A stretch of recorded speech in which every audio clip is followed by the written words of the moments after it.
Hello, everyone, and welcome to another Into the Void Real Review. This time, we are reviewing Project Hail Mary.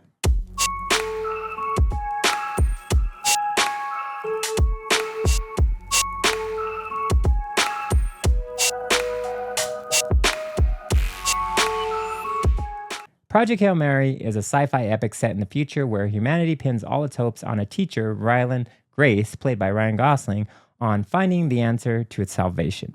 This is directed by Phil Lord and Christopher Miller and is based on a book by Andy Weir, famous for The Martian, which was a famous book turned screenplay before this one, which came out in 2015 and stars Matt Damon, who plays an astronaut stuck on Mars that has to science the shit out of things to signal to people back home on Earth that he's still alive.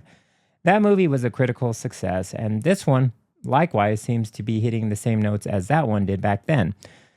There's something about Andy Weir's work that seems to just work so well on the big screen.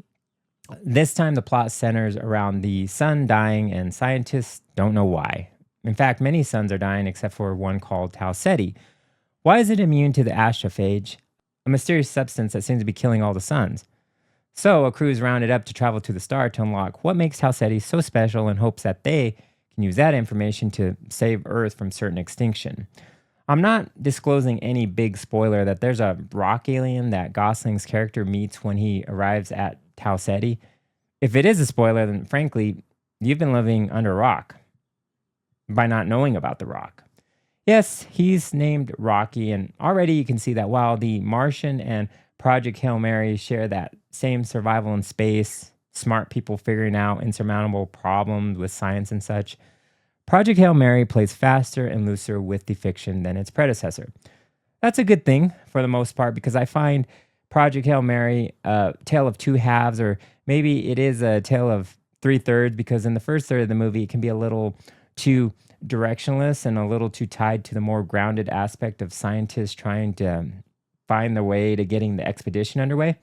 While the first part does add a little mystery by showing us Ryan Gosling's character Grace, who wakes up alone on a spaceship called the Hail Mary, disorientated and confused of how he ended up there, the next part just goes into a lot of scientific jargon that can come off as aimless and will make some audiences feel disorientated and confused as well. Not all people will feel this way. I see you scientific nerds out there. The other two-thirds of this movie, however, are pure gold in which the fiction gets to breathe and have fun when we meet Rocky the alien.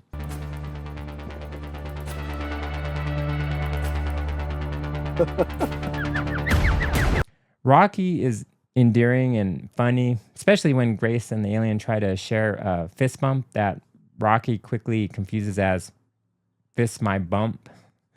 There are, of course, similar scenes that will remind you of E.T. back in the day when Drew Barrymore's Gertie screamed at E.T. when they first met each other.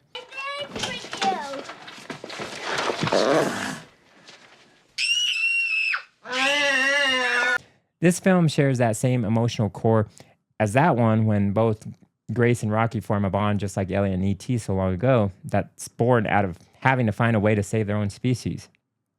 I really feel that this is Ryan Gosling's best film. He really gets to shine here as not only a handsome leading man, but also as a smart and reluctant hero figure that many people will latch on to emotionally and intellectually.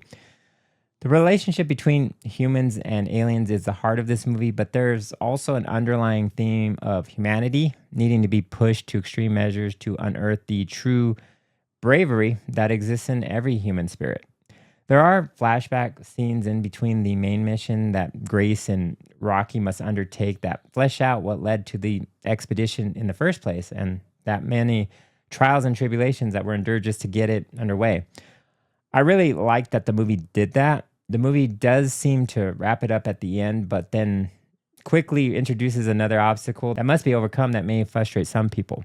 However, I did like how everything wrapped up in the end. It could have just been a movie about a human who meets an alien to solve humanity's extinction problem, but it really becomes much more than that. I really enjoyed the movie, and I think if you give it a chance, you will too. In fact, I think I enjoyed this more than The Martian, which was pretty great as well. I'm giving Project Hail Mary an 8 out of 10. It's a must watch, and while you're at it, watch The Martian and E.T. Anyway, What did you think of Project Hail Mary? Did you like this or The Martian better? Let me know in the comments below. Like and subscribe, and I will see you the next time we venture into the void.